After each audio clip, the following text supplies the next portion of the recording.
M3A, Loud Cry, Medical Missionary, le thème de l'année 2026. Apocalypse 22, verset 12. Voici, je viens bientôt et ma rétribution est avec moi pour rendre à chacun selon ce qu'est son œuvre. Nous sommes arrivés à un temps où chaque membre de l'Église devrait s'engager dans l'œuvre missionnaire médicale. Matthieu 24, 14. Cette bonne nouvelle du royaume sera prêchée dans le monde entier pour servir de témoignage à toutes les nations. Alors viendra la fin.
Bien-aimés, bonjour, bon matin, bon après-midi ou bonsoir à tous. Bienvenue à notre premier message pour la soi-disant nouvelle année. Je le répète et je le dis bien, soi-disant nouvelle année 2026. Donc aujourd'hui, nous avons un message très pointilleux qui s'appelle le grand cri et les disqualifications. Donc, bien-aimés, vous devez comprendre que M3A, Medical Missionary, est passé de M3A Medical Missionary à M3A Loud Cry Medical Missionary. Loud Cry qui signifie le grand cri. Voilà pourquoi aujourd'hui, nous allons considérer ensemble le grand cri et les disqualifiants. Donc, à mesure que nous nous approchons, est-ce qu'il est écrit dans Selected Message, volume 3, page 407, il est dit à mesure que nous approchons, c'est-à-dire approchons des temps de la fin, le témoignage des serviteurs de notre Dieu deviendront de plus en plus un témoignage décisif et puissant. Donc, qu'est-ce que c'est que le grand cri? Donc, c'est simplement le message du troisième ange qui se gonfle, qui s'enfle en un grand cri. Donc, pourquoi notre message est un message décisif et pointilleux? Pourquoi nous changeons le ton en 2026? Bien-aimés, vous allez comprendre à quel point notre message est pointilleux en considérant ensemble la distance du soleil de la Terre. Quelle est la distance du soleil de la Terre? 149,6. Et bien aimé, vous devez considérer le point 6. Le point 6 est extrêmement important. 149,6 millions de kilomètres de distance qui sépare la Terre au Soleil. Pourquoi le point 6, bien-aimé? Le point 6, parce que si c'était 149,4, il n'y aurait pas de vie sur Terre. Ce serait catastrophique. Si c'était 149,9, ça aurait pu être catastrophique. Il n'aurait pas de vie sur Terre. Lorsqu'il a dit 149,6 millions de kilomètres, c'est important parce que notre Dieu est un Dieu de détails. Beaucoup de gens jouent avec le salut. Beaucoup de gens jouent avec les commandements de Dieu. C'est un détail, c'est pas grave. Ils oublient que notre Dieu est un Dieu de détails. Quelle est donc la distance de la Lune à la Terre? Approximativement 384 000 kilomètres de la Terre. Mettez-le à 380 000, il n'y aurait pas de vie sur cette Terre. Beaucoup de gens disent c'est un détail. Alors, vous allez voir à quel point les détails vont vous prendre. Et oui, en 2026, on ne joue plus, le cap a changé, le ton a changé. D'ailleurs, nous ne savons même pas, nous, en tant qu'officiers du M3A, Loud Cry Medical Missionary, si nous allons terminer l'année ensemble sur peu importe la plateforme, peu importe le réseau social. Alors nous allons donner tout ce que nous avons afin que Dieu ne puisse pas dire le sang de XYZ est sur toi, parce que le sang de XYZ ne sera sur aucun d'entre nous, encore moins entre eux et sur mes mains. Ève, lorsqu'elle a pris le fruit défendu, elle a dit c'est un détail. Regardons où nous sommes aujourd'hui pour ceux qui disent c'est un détail. Et vous allez comprendre pourquoi je répète constamment le mot c'est un détail, puisqu'aujourd'hui nous allons considérer un point spécifique que tout le monde va dire mais c'est un détail. Il fait une tempête dans un verre d'eau, c'est un détail. Parce que ce n'est pas le grand cri uniquement, le titre, mais ce sont les disqualifiants. Et nous allons considérer un disqualifiant spécifique. Caïn, Dieu demanda si, mais Caïn dit je vais offrir cela. C'est un détail.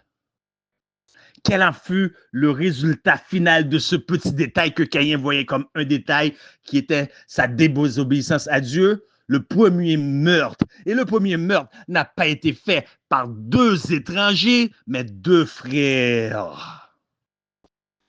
Alors, continuez de dire, c'est un détail. Donc, on se sanctifie tel que l'Éternel nous le demande au travers de son Fils en Matthieu 5, 48. Soyez parfaits comme votre Père céleste est parfait. Donc, nous essayons de nous sanctifier dans tous les sens, dans tous les niveaux, négligeant certains aspects car nous y voyons qu'un simple petit détail.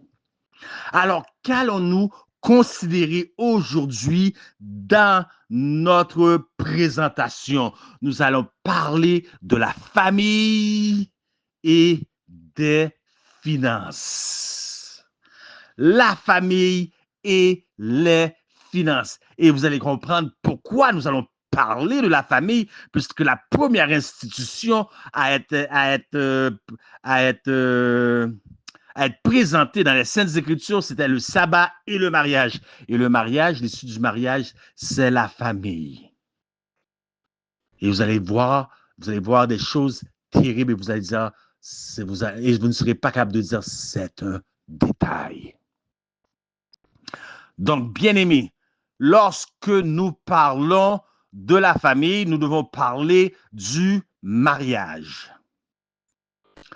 Donc, le premier soir, qu'est-ce qui se passe le premier soir? Après qu'on soit sorti de l'église, il se passe la cérémonie. Donc, mais après la cérémonie, les époux, les nouveaux mariés se dirigent à leur hôtel. Donc, vous devez comprendre, ce fut plusieurs mois de préparation, courir à gauche et à droite pour planifier, pour que ce soit une soirée inoubliable. Donc, ce fut un processus sans compter la journée même du mariage, l'habillement, tout. Ce fut ce qu'on appelle une situation anxiogène. Donc, où beaucoup de stress se sont véhiculés. Donc, le premier soir, à cause de tout le stress véhiculé, le stress oxydatif, les événements anxiogènes, les deux époux, ils sont veillés à la cérémonie, ils sont rentrés à leur chambre d'hôtel fatigués, et puis finalement, ils se sont endormis et le mariage n'a pas été consommé. Deuxième jour, voilà maintenant le moment où ils profitent pour aller faire des emplettes dans les magasins parce qu'ils doivent prendre l'avion pour un voyage de lune de miel. Encore une fois, tout le tralala, courir à gauche et à droite, voyager, ils sont rentrés fatigués et le deuxième soir, le mariage n'a pas été consommé. Troisième jour ou troisième soir, si vous préférez, épuisés par le voyage de la lune de miel dû au décalage horaire. Donc, ils sont tellement fatigués et le sommeil est pesant sur eux que voilà, ils n'ont pas consommé le mariage. Jour 4, finalement, les nouveaux mariés vont vers l'un, vers l'autre et consomment leur mariage. Quel jour se sont-ils réellement mariés?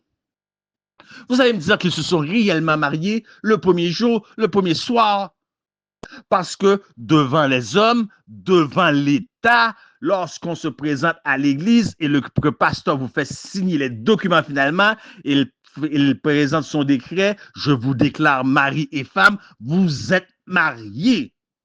Mais vous n'allez pas voir cela nulle part dans les Saintes Écritures.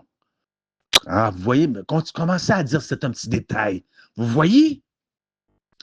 Ce genre de mariage-là, se présenter devant un pasteur ou devant la cour municipale ou la cour, peu importe quelle sorte de cour, pour signer des documents, c'est Constantin qui a opéré ça et plus tard, le pape Grégory en a fait une obligation. Ce n'est pas biblique. Le vrai mariage se faisait au travers de la sexualité. Tandis que vous pensez vous êtes marié, des 3 premiers soirs, vous n'étiez pas encore marié. Vous étiez marié devant les hommes, mais devant Dieu, vous n'étiez pas marié parce que le mariage n'avait pas été consommé. Attention, il y a des gens qui vont prendre une jeune femme, ils vont leur mettre dans leur canapé, ils vont consommer, ils vont dire c'est un mariage. Non, ça, ce n'est pas un mariage. Ça, on appelle cela de la fornication, puisqu'il y avait 6 clauses à répondre avant pour que cela soit considéré comme un mariage. Donc, quel jour les époux se sont-ils réellement mariés? Ils se sont mariés le 4e jour ou le 4e soir devant l'Éternel. Maintenant, je vous présente un autre scénario. Le scénario numéro 2.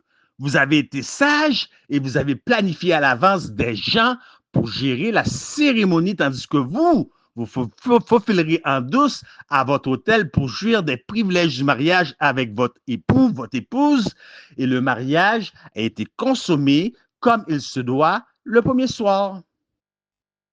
Mais un grand problème vous attend et vous guette. Un problème qui aurait pu être facilement géré ou évité.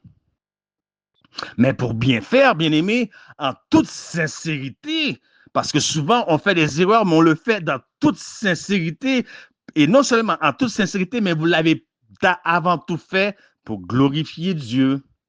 Vous n'avez pas discuté, vous n'en avez pas discuté pendant la période de fréquentation ou de fiançailles, sachant que certaines discussions ne glorifient pas Dieu avec le sexe opposé. Quel est donc ce problème? Le planning familial.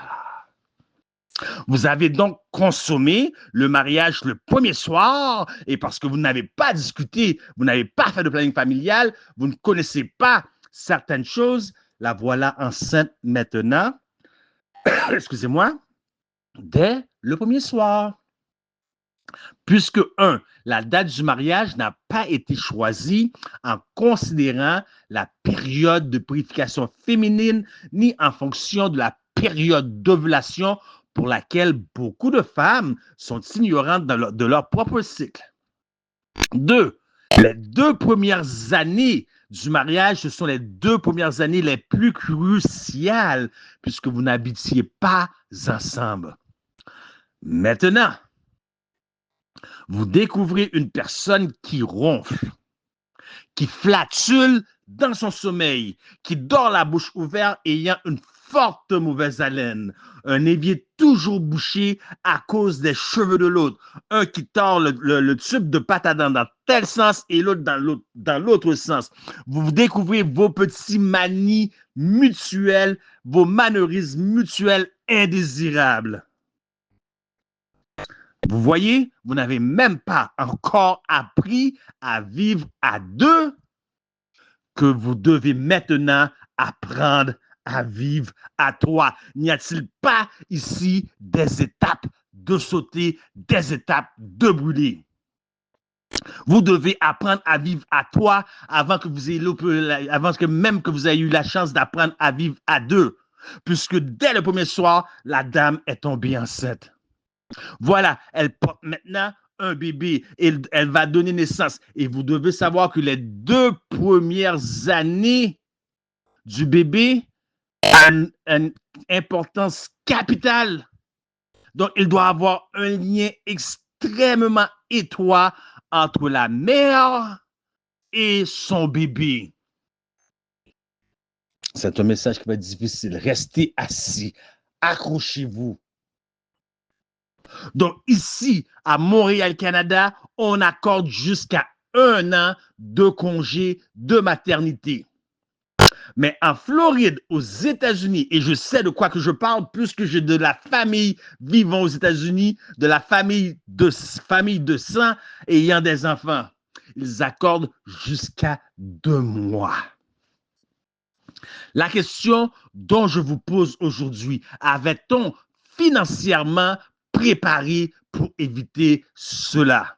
La réponse, aussi triste que cela semble, est non. Et pour gérer la situation, on retourne au travail puisqu'on n'avait pas planifié cela, on n'avait pas préparé financièrement non plus. On retourne au travail tout en confiant nos enfants dans les garderies, tout en envoyant nos enfants, donc les 2 premières années du bébé, en enfer. Ah, vous dites c'est un petit détail. Continuez à dire c'est des petits détails. Vous allez voir à quel point le message est pointilleux. Et rappelez-vous, ce sont des enfants qui n'ont jamais demandé à être nés. Donc, vous avez à présent une responsabilité devant Dieu, devant votre épouse et pour votre enfant. Ainsi qu'il est écrit, bien-aimé, 1 Timothée 5:8. Si quelqu'un n'a pas soin des siens, et principalement ceux de ceux de sa famille, il a renié la foi, il est pire qu'un infidèle.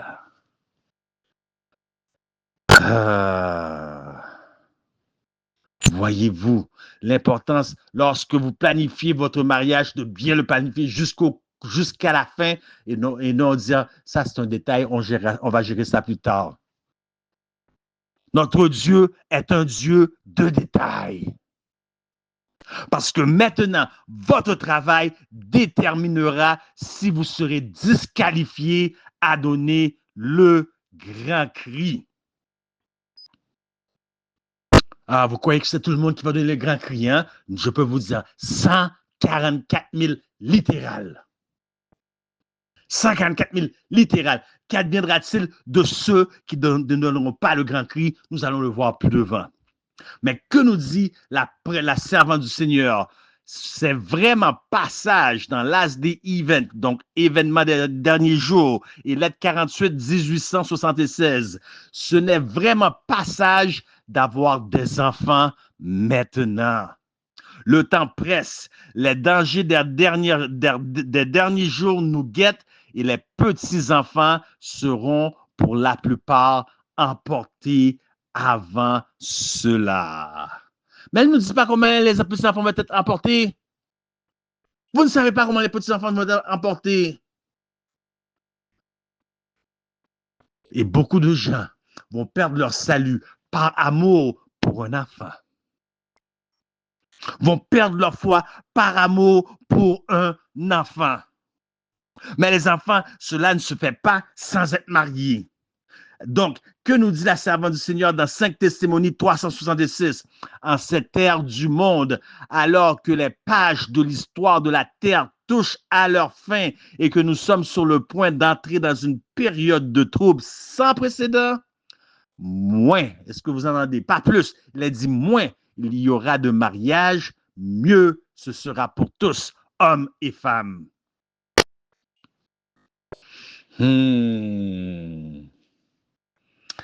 Genèse 2, verset 15. L'Éternel, qu'a fait l'Éternel avant de donner une femme, une épouse à l'homme? Qu'a fait l'Éternel pour ceux d'entre vous qui comptent vous marier? Vous avez un homme, c'est un vrai Akab. Aucune colonne. Il ne sait même pas changer une ampoule. Il ne peut pas faire bouillir de l'eau sans faire brûler l'eau.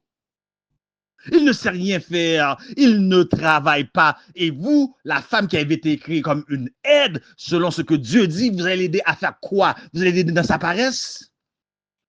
Quel est le premier don que l'Éternel donna à l'homme après de lui avoir fait le don de lui-même?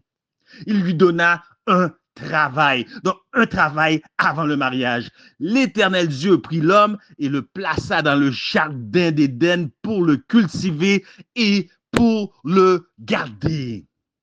Donc, le mariage, c'est beaucoup de responsabilités. Afin d'être un bon mari pourvoyant aux besoins de sa famille, nous sommes prêts à cesser de suivre Christ dans le sanctuaire. Afin d'être une bonne épouse épaulant nos maris, nous sommes prêts à cesser de suivre Christ dans le sanctuaire. Et vous voulez dire que vous allez être prêts pour donner le grand cri?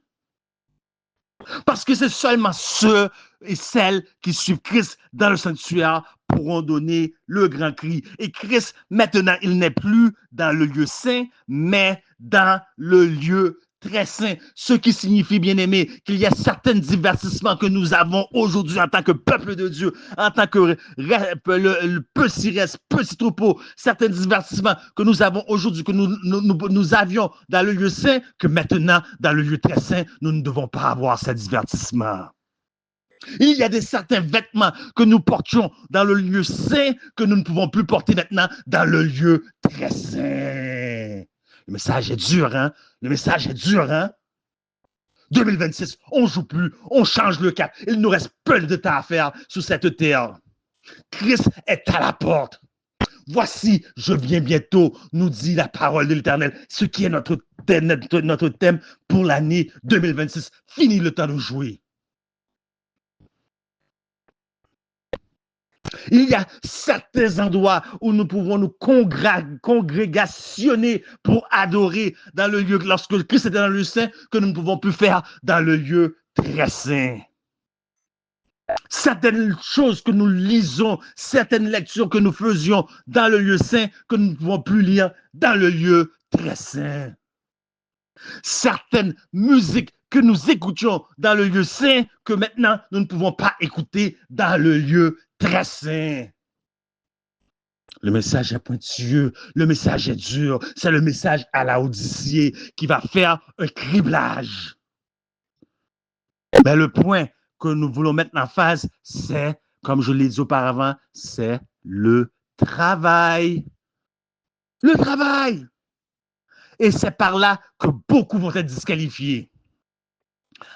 Apocalypse 14, je lis pour vous. Je regardais et voici l'agneau se tenait sur la montagne de Sion avec lui 144 000 personnes qui avaient son nom et le nom de son Père ou le nom de cet esprit écrit sur leur front. Ce sont ceux qui ne se sont pas souillés avec des femmes, c'est-à-dire des églises, d'autres dénominations religieuses, car ils sont vierges, ils suivent l'agneau partout où il va. Ils ont été rachetés d'entre eux les hommes comme des prémices pour Dieu et pour l'agneau, et dans la bouche, écoutez, dans la bouche duquel il ne sait point, écoutez, il ne sait point trouver de mensonges, ils sont irrépréhensibles.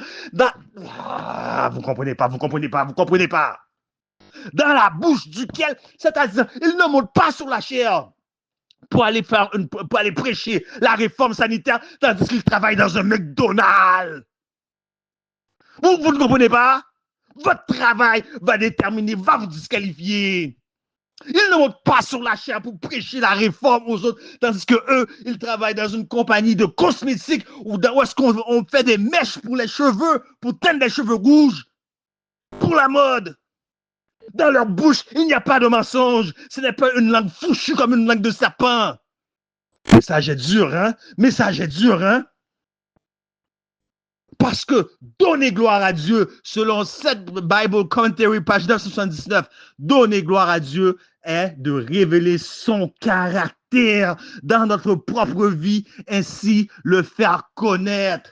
C'est ce qu'on appelle le témoignage de Jésus, qui est 31-41 dans le grec amartoureia, qui ne signifie pas un témoignage, comme tout le monde dit, sans réfléchir, l'esprit de la prophétie, mais c'est donner une évidence, un peuple tellement saint que le péché ne peut pas subsister devant, que les pécheurs ne résistent pas dans leur milieu, dans leurs assemblées.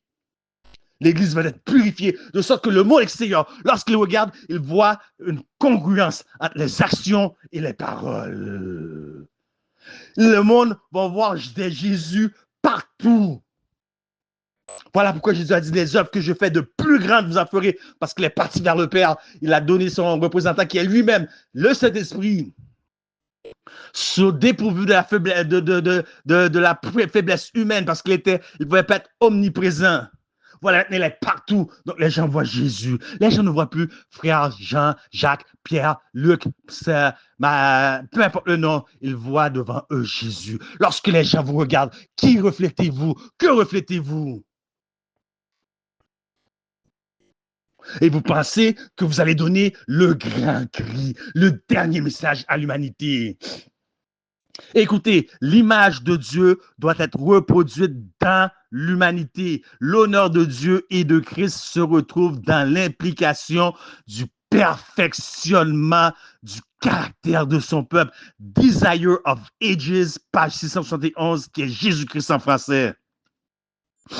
À son retour, pour ceux et celles qui disent qu'on va rester toujours dans le même état que nous sommes, à son retour, il ne nous purifiera pas de nos péchés pour nous enlever nos infirmités de tempérance et nos prédispositions. Cela doit être fait dans les heures que nous vivons. Deuxième testimony, page 355. Adventist Home, page 16. Jésus ne change pas le caractère à son retour. Le travail de transformation doit se faire maintenant. Nos vies quotidiennes déterminent notre destinée. Écoutez, écoutez, écoutez, écoutez. Ceux qui demeureront sur la terre dans la période que l'intercession de Christ s'achèvera dans le sanctuaire, ce qui veut dire vous tenez face à face, seul, un à un, face à face, devant le Dieu de l'univers, qui est un feu consumant pour le péché, sans intercesseur. Est-ce que vous entendez? Sans intercesseur. Dans la détresse de Jacob. Ceux qui demeureront sur la terre dans la période que l'intercession de Christ s'achèvera dans le sanctuaire devront se tenir sous le regard d'un Dieu saint, sans médiateur. Leurs robes doivent être sans tache. Quelle partie de sans tache vous ne comprenez pas? Expliquez-moi quelle partie de sans tache vous ne comprenez pas. C'est 2026. Voici, je viens bientôt. Le thème de notre année, c'est 2026. On ne joue plus. On n'a pas beaucoup de temps à faire sur les réseaux sociaux. M3, à combien de temps les gens savent les gens pourront savoir si M3 va exister? Tout peut arriver. Nos chaînes peuvent être bloquées. Même les chaînes de récupération peuvent être bloquées. Tout peut arriver. Le sang de personne cette année, on ne joue pas. Ceux qui ne sont pas contents, vous savez quoi faire. Nous, on n'est pas là pour jouer. Leurs caractères doivent être purifiés du péché par l'aspersion du sang, par la grâce de Dieu et leur propre effort. Ils doivent être vainqueurs dans la bataille contre le mal. Il doit y avoir un travail spécial de purification et de terminaison avec le péché parmi le peuple de Dieu sur la terre. Ah, maintenant, écoutez. Vous pensez que le message n'est pas pointilleux? Vous n'avez encore rien entendu. Écoutez, ceux qui croient en Christ, écoutez bien, bien-aimés, ceux qui croient en Christ et obéissent à ses commandements ne sont pas sur le fardeau de l'esclavage de la loi. Sa loi n'est pas une loi d'esclavitude, mais de liberté. Tous ceux qui croient en Christ, dépendant de la puissance d'un sauveur ressuscité qui a souffert la pénalité prononcée sur les transgresseurs, tous ceux qui résistent à la tentation et copient l'exemple de Christ au milieu du mal pourront par la foi, par le sacrifice expiatoire de Christ, participer, écoutez bien, participer à la nature divine. Ayant échappé la corruption qui est dans ce monde par la convoitise, tous ceux qui par la foi gardent les commandements de Dieu en viendront à la condition de non-péché, c'est-à-dire perfection, à la condition de non-péché. Quand au retour de Jésus, continuez vos histoires, en viendront à la condition de non-péché que possédait Adam quand, avant ou après la chute. Quand? Dites-moi, quand?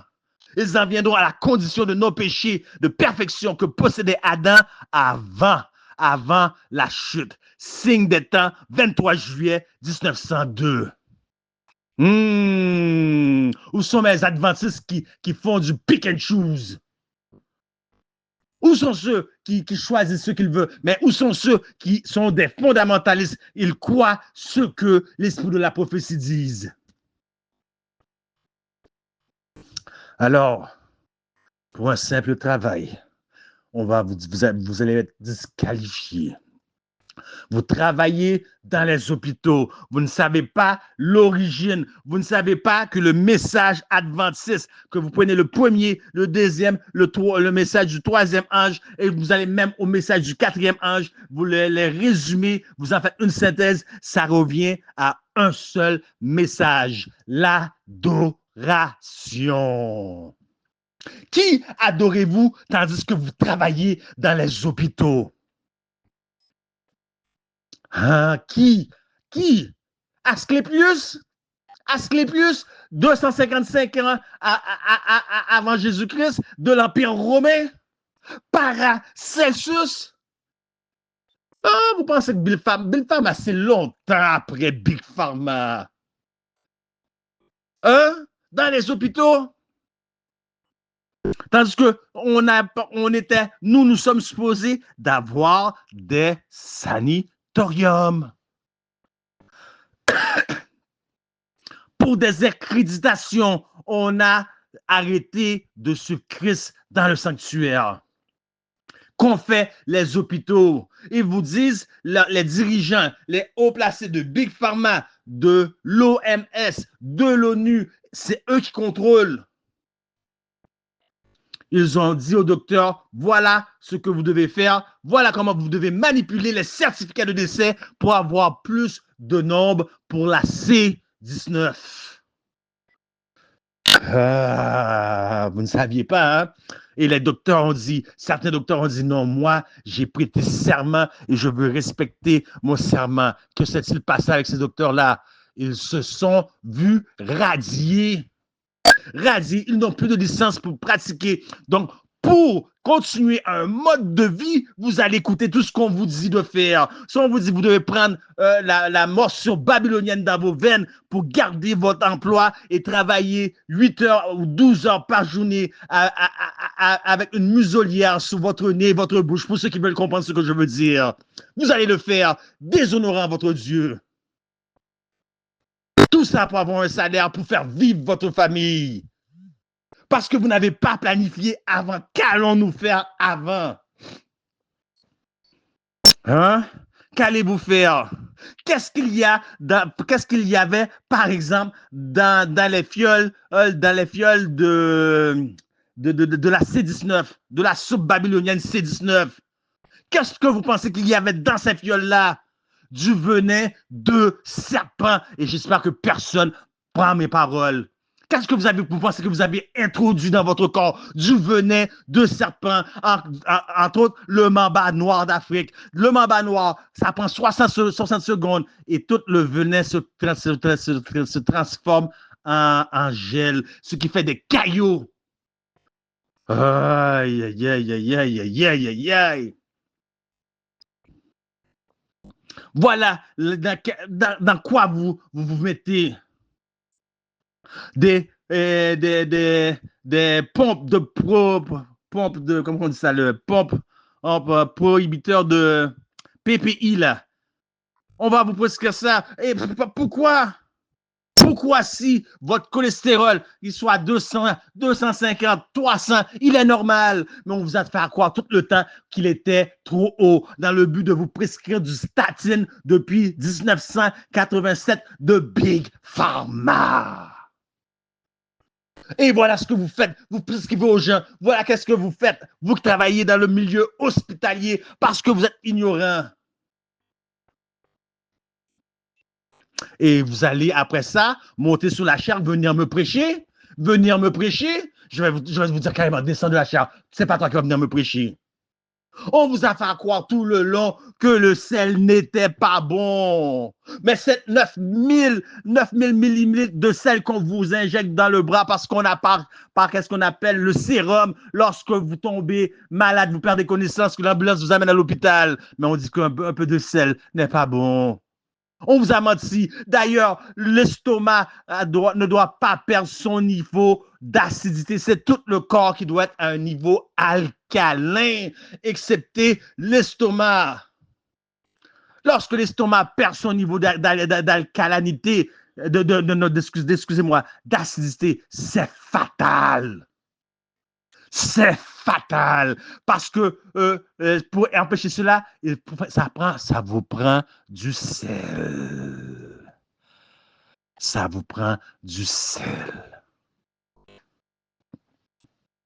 Restaurant. Qu'en est-il des restaurants pour ceux qui vont travailler dans les restaurants? Et puis, vous allez venir monter sur la chaire et prêcher la réforme de la santé?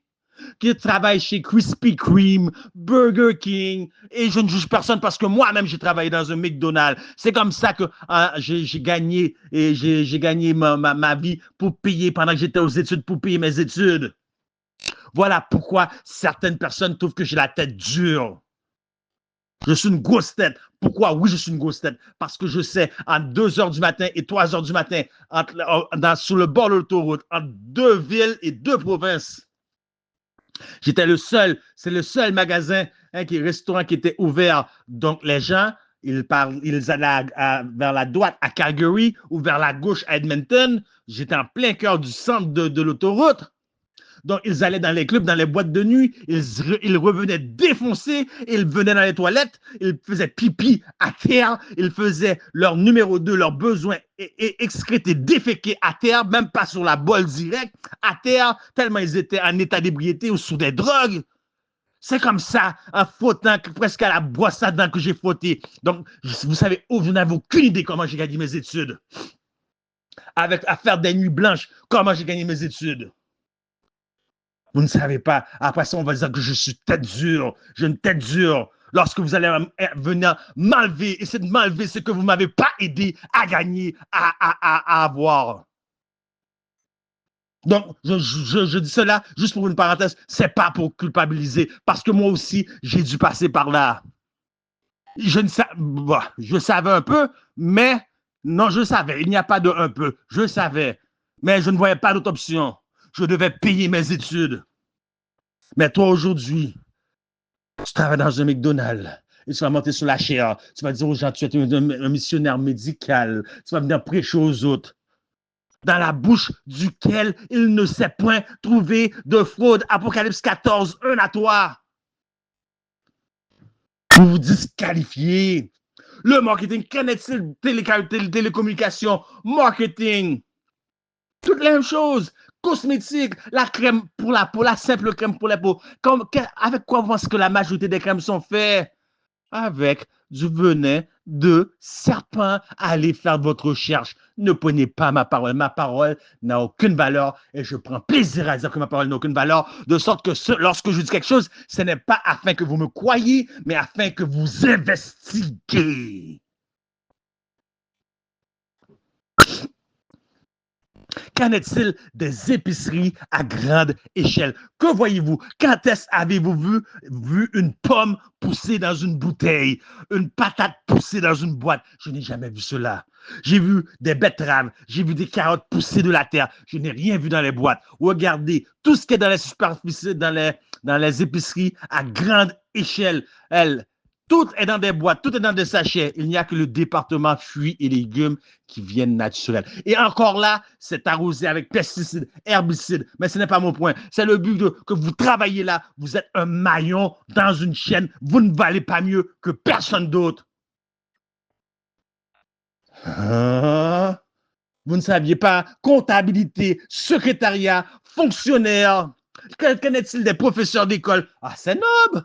Ces professeurs d'école, nous enseignons aux enfants. Nous formons les enfants pour plus tard. Mais oui, mais qui a formé la première université? Dans quel but l'université a été formée? Ce n'était pas pour amener le monde entier à la catholisation par Pape Boniface VII.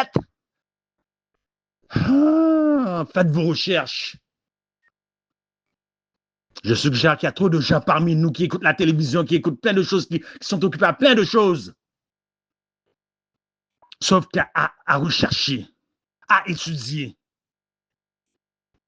Ils sont aussi dans toutes sortes de groupes. Mais ils n'ont pas, tout ce qu'ils savent, c'est qu'ils apprennent dans la bouche d'un ci, d'un tel, mais pour eux, personnellement, ils ne prennent jamais le temps. Fermons les lignes, fermons les groupes. Je veux, moi et mon Dieu, étudier 2 heures par jour. 2 heures plein par jour. On n'a pas le temps. On veut faire business. On veut aller à l'école. On veut faire toutes sortes de choses. Après ça, on pense qu'on va donner le grand cri. C'est pas tout le monde qui va donner le grand cri. Professeur, qu'est-ce que le professeur? Donc, nous avons un système d'éducation dans le milieu adventiste qui n'est pas respecté et dont beaucoup de gens vont prendre l'éducation extérieure. Même les professeurs. Qu'est-ce qu'un professeur? Le professeur contribue à ce que nous sommes aujourd'hui et ce que nous serons demain, c'est-à-dire à faire de nous des personnes obéissantes. Ils vous disent quand, on vous dit bien, n'est-ce pas? Qu'est-ce qu'on vous apprend à l'école? Quand parler, vous levez la main. Quand ne pas parler, quand vous asseoir, quand vous levez, quand aller à la toilette. C'est parce qu'on vous apprend, on vous apprend l'obéissance. Et c'est ce que le gouvernement veut. Ils ne veulent pas des gens capables d'esprit critique. Ce qu'ils veulent, ce sont des gens assez intelligents pour opérer leur machine sans jamais rien remettre en question. Voilà ce que le gouvernement veut.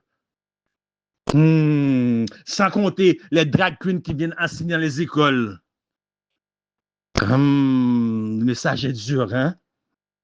Le message est dur. Aumônier, on peut parler d'autres sortes de choses. Pâtissier, bon, c'est une personne qui fait du gâteau. Bon, dernièrement, nous avons vu en 2016, 2017, si je ne me trompe pas, en 2016, si ma mémoire est bonne, un pâtissier, il travaillait à son compte.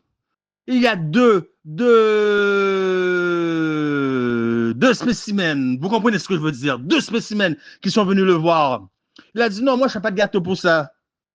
Comme si, vous savez, dans un gâteau de mariage, il y a toujours 2 figurines en haut du gâteau, mari et femme. Mais lorsque vous avez 2 spécimens du même sexe, le monsieur a dit non, je ne fais pas de gâteau, je ne participe pas dans ces choses-là. Ils l'ont traîné en cours par la grâce de Dieu. L'homme a gagné sa cour. Mais vous ne savez pas, vous ne travaillez pas à mon compte. Vous avez travaillé dans une pâtisserie. Vous êtes un maillon dans une chaîne. Parce que vous ne savez pas si le gâteau que vous confectionnez, ça va être pour le mariage de 2 spécimens. Vous ne savez rien. Sans compter la quantité de sucre, la quantité de œufs, la quantité de produits laitiers. Et puis vous allez vous tenir sur la chair et vous allez venir me prêcher la réforme sanitaire. Vous allez nous parler d'œuvres missionnaires médicales. Et qu'en est-il des œufs? Je l'ai vu de mes propres yeux, bien-aimés. Il y a eu la grippe aviaire, le fléau de la grippe aviaire pour lequel on a sorti des morsures babyloniennes pour vous mettre, vous savez où. Tous ceux qui ont reçu la morsure babylonienne dans le bras pour la grippe aviaire, ils sont tous devenus allergiques aux œufs. Pourquoi? Pourquoi sont-ils devenus allergiques aux œufs? Parce que lorsque vous lui donnez un œuf de poule, on va dire un œuf de poulet, il y avait un autre œuf dans leur corps qui rejetait l'œuf de poulet maintenant. Quel c'était cet œuf-là? Je l'ai vu de mes propres yeux, bien-aimés. Je l'ai vu de mes propres yeux. Vous pouvez toujours dire, je mens sur telle chose, mais vous ne pouvez jamais nier mon témoignage. Un serpent. Donc, avec un coup de marteau, on a pété, on a ouvert son ventre. Les œufs de serpent, c'est exactement la même chose qu'un œuf de poule. Comment allez-vous voir et savoir la différence? Qu'est-ce qu'il y a dans votre corps?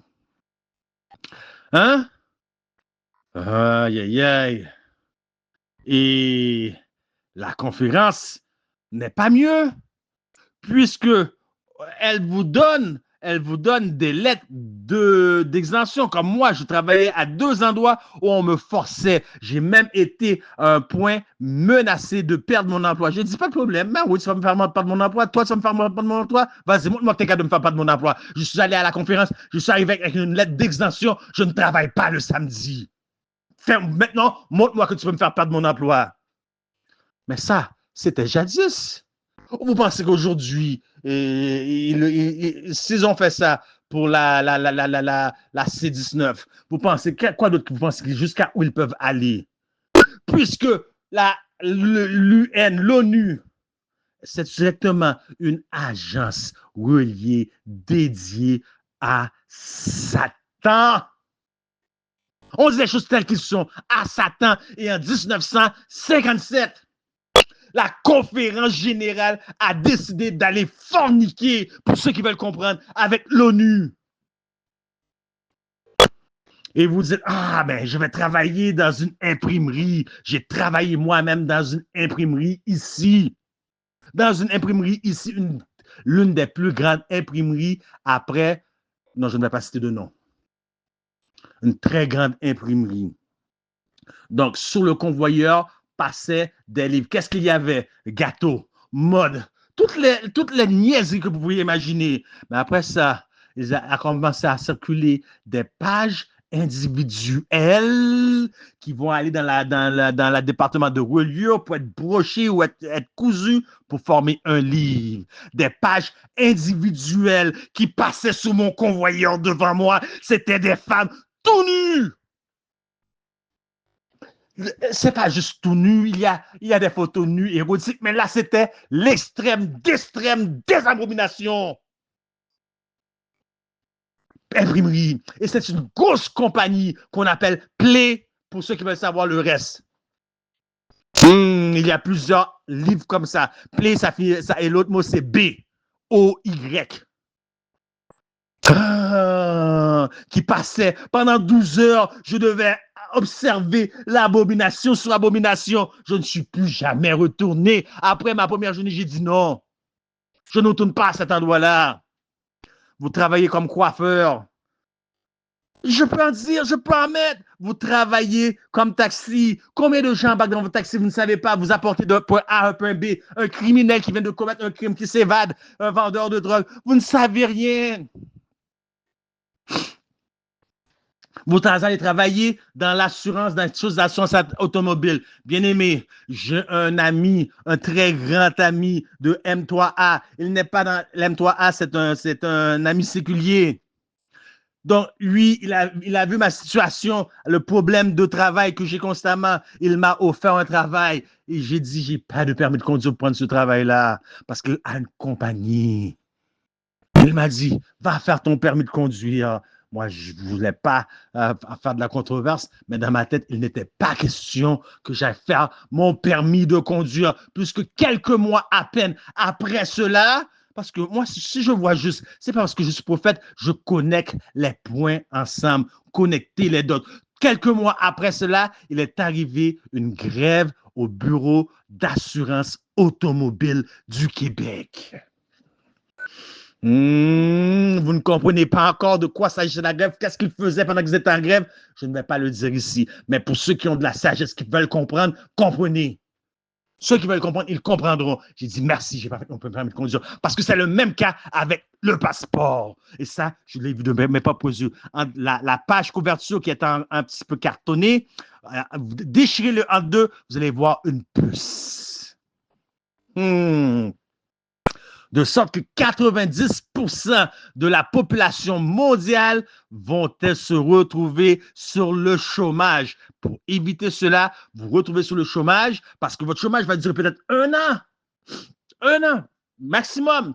Mais après ça, vous allez tomber sur ce qu'on appelle un revenu universel. Donc, pour éviter de vous retrouver sur le chômage, vous devrez donc vous recycler sur ce qui est maintenant en demande. Ce sont des millions d'emplois qui vont être créés de par le monde parce que c'est le domaine en demande, la technologie informatique pour l'intelligence artificielle. Et vous allez aller travailler dans ce domaine-là, l'intelligence artificielle qui est Satan. Je le dis, j'ai pas peur, j'ai pas honte, qui est Satan lui-même. L'intelligence artificielle. Demandez à Elon Musk. Il va vous le dire lui-même qui est là-dedans. Il va vous dire, you are summoning the demons. Qui d'autre que Elon Musk est mieux placé pour dire d'une telle chose comme ça? Ils vous le disent, même vous êtes les seuls qui ne veulent pas croire. Vous allez travailler pour ces gens-là et après, vous allez travailler dans ces gens-là qui sont nos ennemis. C'est eux qui vont nous traquer avec toutes leurs méthodes. Et après ça, vous allez venir prêcher la réforme sanitaire. Vous allez dire que vous allez donner le grand cri et vous pensez que l'Éternel va vous permettre de donner un grand cri. Donc, que reste-t-il comme métier à exercer? Comment ferons-nous pour faire vivre nos familles? Comment mettrons-nous de la nourriture sur notre table? Comment payerons-nous nos factures? La question se pose. La question se pose. Mais vous devez savoir que le message à Laodicée, c'est un message terrible. Ça ne fait pas l'affaire de tout le monde. Beaucoup de gens vont dire ça, c'est des détails. Eh bien, ça, c'est des détails. Mais par exemple, nous allons voir qu'il y a une deuxième partie à cette présentation. Considérons encore une fois le message à Laodicée. Écrit à l'ange de l'église de Laodicée, voici ce que dit l'Amen, le témoin fidèle et véritable, le commencement de la création de Dieu. Je connais tes œuvres, je sais que tu n'es ni froid ni bouillant, puisses-tu être froid ou bouillant. Ainsi, parce que tu es tiède, pour tout le monde qui a dit ces détails, il n'y a pas ni chaud ni froid, il n'y a pas qu'à souquer koyo. Pour tous ceux qui disent que ce sont des détails, parce que parce que tu es tiède et que tu n'es ni froid ni bouillant, je te vomirai de ma bouche. Parce que tu dis, écoutez, qui dit? Est-ce que c'est Dieu qui dit? Est-ce que c'est le prochain qui dit? Non, il dit parce que tu. Ça veut dire toi, c'est toi-même qui le dis. Je suis riche. Je suis enrichi. Je n'ai besoin de rien. Et parce que tu ne sais pas que tu es malheureux, misérable, pauvre, aveugle et nu. Je te conseille d'acheter de moi de l'or éprouvé par le feu afin que tu deviennes riche et des vêtements blancs afin que tu sois vêtu et que la honte de ta nudité ne paraisse pas et un collier pour loin de tes yeux afin que tu vois. Moi, je reprends et je châtie tout ce que j'aime est donc du zèle et répands-toi. Voici, je me tiens à la porte et je frappe. Si quelqu'un entend ma voix et ouvre la porte, j'entrerai chez lui, je souperai avec lui et lui avec moi. C'est le message à Laodicée. Et que va produire ce message? Parce que tout cela nous semble ridicule, n'est-ce pas? Mais que va produire ce message? Donc, laissons la servante du Seigneur parler pour ceux qui disent que c'est de l'extrémisme, du fanatisme, de l'exagération. J'ai demandé, écoutons ce que dit la sœur White, je demandais la signification du criblage que j'avais vu et il m'a été montré. Ça, parfois, sœur White parle en tant qu'humain, parle en tant qu'individu comme vous et moi. Elle ne sait pas tout, mais lorsqu'il dit, il m'a été montré. Il m'a été montré qu'il serait provoqué par le témoignage franc rendu par le conseil du témoin véritable aux Laodicéens. Ce témoignage touchera le cœur de celui qui le recevra et l'amènera à exalter l'étendard et à proclamer la vérité sans détour. Certains, écoutez, certains ne pourront pas supporter ce franc témoignage. Certains vont dire, c'est fanatique, c'est un extrémiste, il exagère. Ils s'y opposeront et cela provoquera un criblage parmi le peuple de Dieu. Événements des derniers jours, livre anglais, page 175, paragraphe 1, parce que mon vrai texte est en anglais, je ne fais que traduire. Ceux qui ont eu le privilège et l'occasion d'acquérir une connaissance approfondie de la vérité et qui continuent pourtant à contrecarrer l'œuvre que Dieu aurait accomplie seront criblés. Car Dieu n'accepte le service d'aucun homme dont les intérêts sont partagés. Ça veut dire qu'il y a parmi nous, il faut toujours les voir, toujours les dire quelque chose, toujours. Ils ne sont pas capables par eux tout seuls d'être disciplinés. C'est comme si ils ne donnaient pas 100% de eux. Et Dieu dit comme ça, moi, c'est tout ou rien. Si toi, tu veux jouer, tu ne veux pas écouter, tu ne veux pas faire qu'est-ce qu'on te dit de faire, va-t'en, sors, c'est tout ou rien avec moi.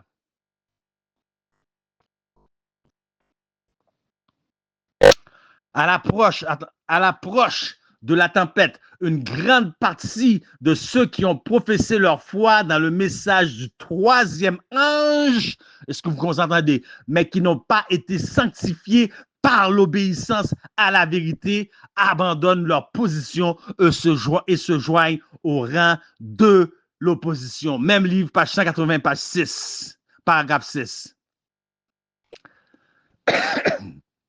Le temps n'est pas loin où chaque âme sera mise à l'épreuve. La marque de la bête nous sera imposée. Ceux qui, peu à peu, est-ce que vous voyez peu à peu, ce travail-là, je peux le faire. Je sais qu'ils vendent de l'alcool, du vin dans ce restaurant-là, dans ce dépanneur-là, mais c'est pas grave. C'est juste une petite affaire comme ça. D'ailleurs, c'est pas moi qui le vends, c'est eux qui viennent me voir. Moi, non. Écoutez, ceux qui peu à peu se sont soumis aux exigences du monde et se sont conformés à ses coutumes n'auront aucune. Est-ce que vous entendez? N'auront aucune difficulté à se soumettre aux autorités. C'est juste un pantalon, un legging. C'est quoi? C'est une manufacture, je fais des leggings. Le legging prend la forme de toute la fille, de la cuisse de toute la fille. On voit ses fesses qui reparaissent et les hommes tombent dans le péché. Ils vont chez eux leur soir. Ils font du Dieu seul me voit parce que moi, j'ai confectionné ce pantalon-là.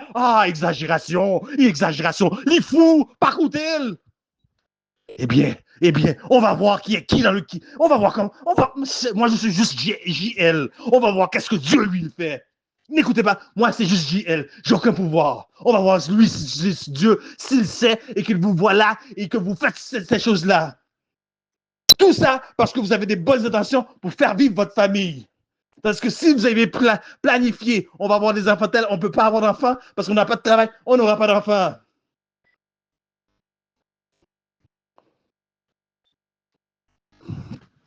Ceux qui, peu à peu, se sont soumis aux exigences du monde et se sont conformés à ses coutumes n'auront aucune difficulté à se soumettre aux autorités plutôt que de s'exposer au mépris.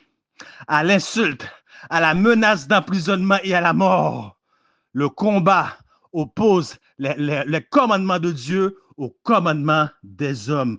À ce moment-là, l'or sera séparé des scories au sein de l'Église.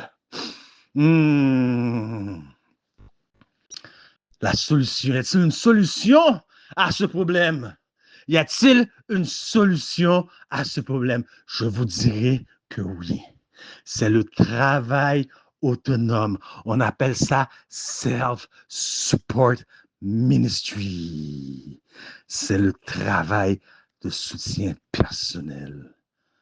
Donc, moi, j'ai fait ce qu'on m'a demandé de faire, de sorte que je ne dépendais pas du gouvernement et de sorte que si un jour le gouvernement me met une restriction, si tu ne fais pas ça, on ne te donne pas de chèque. Si tu ne vas pas te faire piquer dans le bras, excusez-moi, si tu ne vas pas te faire piquer, on coupe tes vives.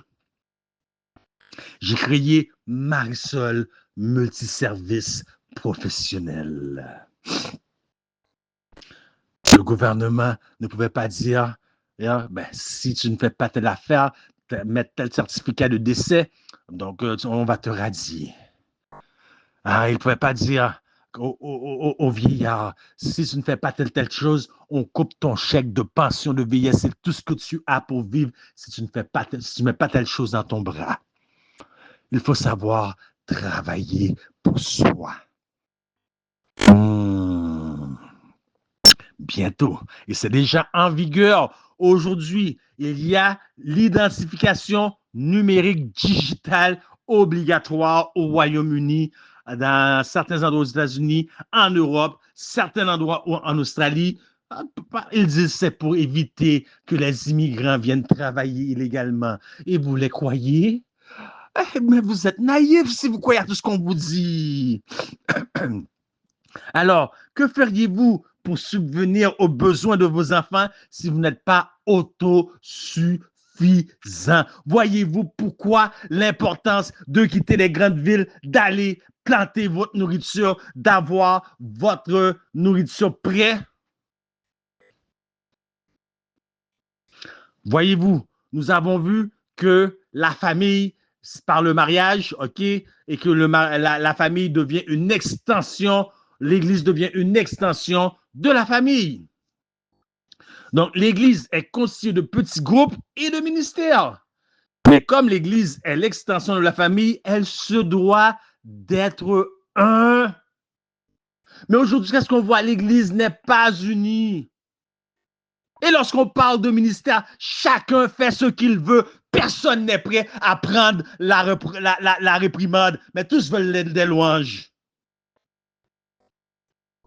Chacun fait ce qu'il veut. On ne marche pas unis. Comme s'il y avait du désordre, vous allez aller dans un salle de désordre. Vous allez rester dehors aussi. Quand on parle aux gens, il faut mettre des gants blancs. Dérouler le tapis rouge devant eux. Des gens qui ne veulent même pas voir leur tort. Même après plusieurs avertissements. Voilà ce qui se passe dans l'Église. Et tandis que nous approchons au temps de la fin, s'il y a un moment que l'Éternel désire voir de l'unité parmi ses instrumentalités, c'est aujourd'hui. Beaucoup. Donnez-moi plus de temps cette fois-ci parce que celui-là est en espagnol sur mon écran. Je le traduis au fur et à mesure. Muchos sostienen la verdad solo con la punta de los dedos. Beaucoup soutiennent la vérité seulement à la pointe des doigts. Ils ont tenu de grandes lumières et beaucoup de privilèges. En cet aspect, ils se sont exaltés jusqu'au ciel comme Capernaum. Mais lorsque les temps de l'épreuve mêle en el tiempo des pruebas, tandis que le temps d'épreuve s'approche, ils se convertiront en apostats à moins qu'ils ne se défassent de leur orgueil et de leur confiance propre qu'ils ont en eux-mêmes, à moins qu'ils passent par une transformation totale du caractère, de caractère. La lettre 5, 1883, ou 3, MS 474, paragraphe 6. La réforme sanitaire, nous dit Ellen White dans Council on Diet and Food, chapitre 1. La réforme sanitaire, il m'a été montré, est une partie fait partie du message du troisième ange et est aussi connecté au message du troisième ange comme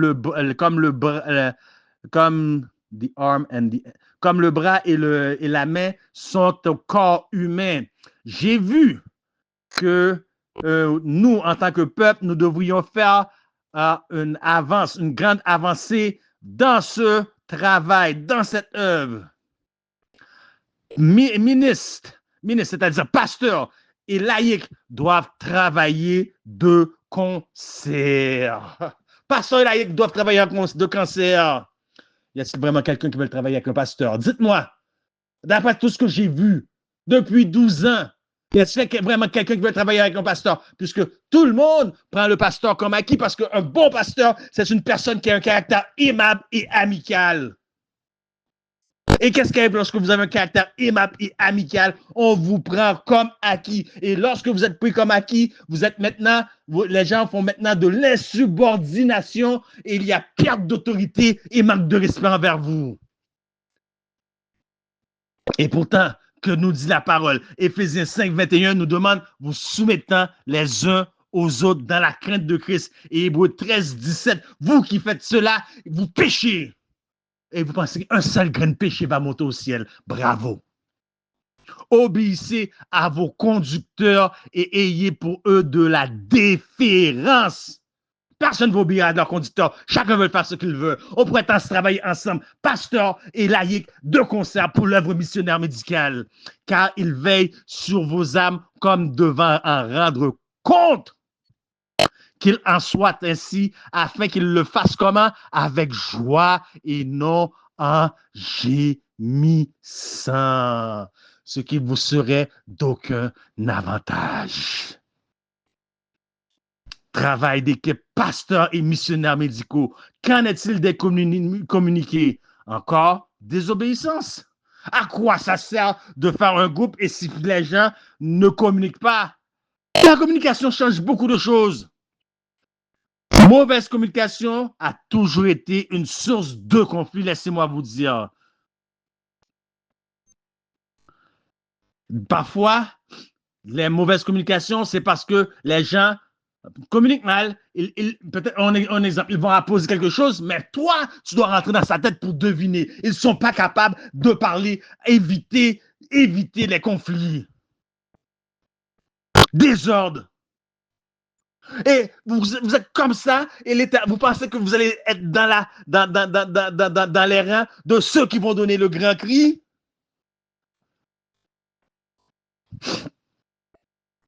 Vous n'avez pas donné aucun grand cri.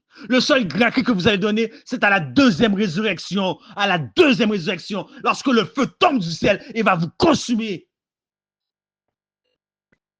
Et que vos verres n'est point de repos et que votre fumée monte au siècle des siècles par votre tourment.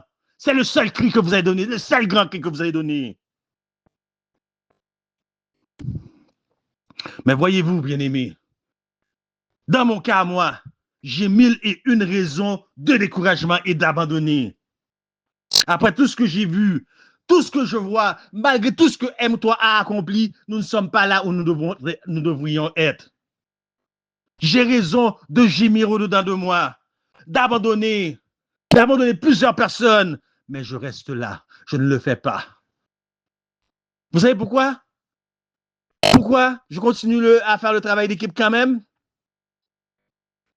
Parce que Dieu utilise parfois certaines choses pour nous purifier. Alors, toi, tu as vu ton frère faire ci, et tout de suite, tu as dit, ton frère comme ça, moi, je ne suis pas intéressé. Moi, je laisse. Moi, je démissionne. Est-ce que quand même, tu ne sais pas que Dieu se servait de ça parce que pour te purifier, il n'a pas permis que ton frère fasse ça pour que tu vois le problème de ton frère, mais pour que tu vois ton propre état. Le peuple est ignorant.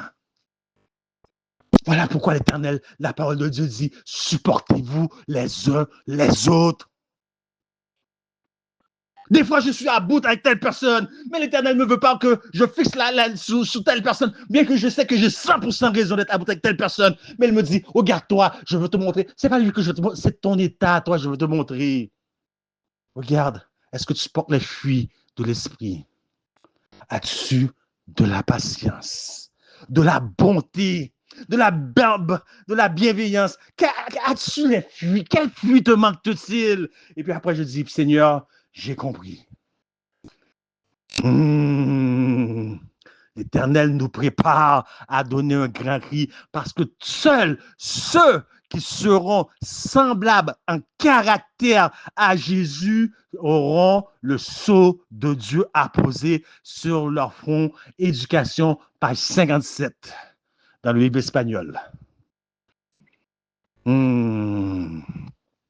Alors, ceux qui continuent à faire ce qu'ils veulent, ils vont être surpris parce qu'il va voir que Évangélisation 118.1, c'est un texte très important. Il a dit, il utilisera des moyens qui montreront clairement qu'il prend les rênes en main. Les ouvriers seront surpris par la simplicité des moyens qu'il emploiera.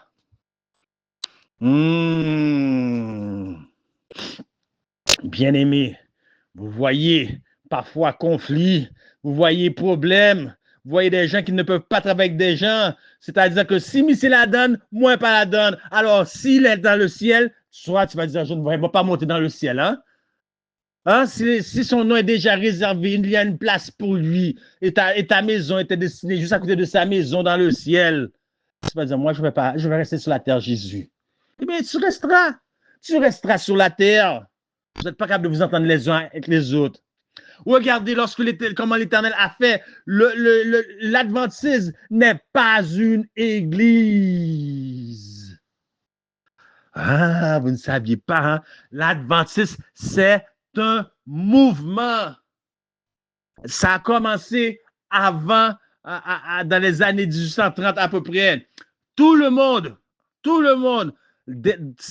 ne parle pas, ne vous trompez pas ici, ne prenez pas ma parole en contexte, on ne parle pas de moyens œcuméniques, mais tout le monde, OK, ont commencé. Il y avait des baptistes, il y avait des gens de la foi Baha'i, OK? Ils prêchaient le même message parce que le message de l'heure, c'était la seconde venue de Jésus. C'était devenu un mouvement. On trouve dans ce mouvement-là Fitch, on trouve Litch, on trouve Josiah Arm, on trouve George Starr, on trouve William Miller, on trouve Elon Galusha, un pasteur baptiste. On trouve Samuel S. Snow, on trouve James White, on trouve Apollos Hale, on trouve Sylvester Bliss, on trouve Joseph Bates, juste pour nommer que cela. Tout le monde était dans une dénomination presque différente et tous prêchaient le même message. C'était un mouvement. Et là où il y a du mouvement, il y a friction. Ça veut dire deux roches qui se frottent ensemble. Les deux roches se graffinent. Est-ce que vous comprenez? Lorsque vous foutez deux roches ensemble, les deux roches se graffinent, mais en se graffinant, ils se polissent. Et personne ne veut voir personne. C'est 2026. Cette année, on ne joue pas. Jésus, il a pleuré sur Jérusalem. Et moi, j'ai pleuré à chaque fois que j'ai vu en 2025, c'est écrit dans le groupe, telle personne a quitté le groupe, telle personne est sortie. J'ai pleuré, j'ai dit que cette personne-là, elle a sûrement mieux à faire. Cette année, je ne vais pas pleurer pour personne. Chacun doit savoir là où il se tient. Qu'est-ce qu'il vient défendre? Chacun doit savoir. Donc, c'était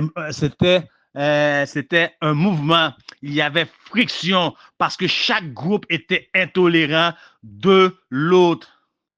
Ils sont pas la Bible dit, s'ils ne sont pas contre nous, ils sont pour nous. N'est-ce pas ce que je l'ai pas dit lorsqu'ils ont vu des gens qui prêchaient Christ? Ils ont dit à Jésus, mais regarde, il prêche. Mais ils ne marchent même pas avec nous. Jésus a dit, ne les empêchez pas. S'ils ne sont pas contre nous, ils sont pour nous. Mais aujourd'hui, si vous ne faites pas partie de tel groupe, de tel clan, de tel gens, et vous pensez, c'est ça votre mentalité, et vous pensez que vous allez tenir debout, donnez le grand cri, bravo. Bravo de vous séduire à vous-même. Donc, nous allons voir la solution, la deuxième partie, qui est le travail autonome, et vous allez être surpris. Je vais beaucoup mettre accent sur la nutrition cette fois-ci. Il va y avoir plus d'une centaine, près de 200 repas, recettes. Ne manquez pas cette deuxième partie. Que l'Éternel vous bénisse. C'était votre serviteur Jacques-Lionel Guillaume.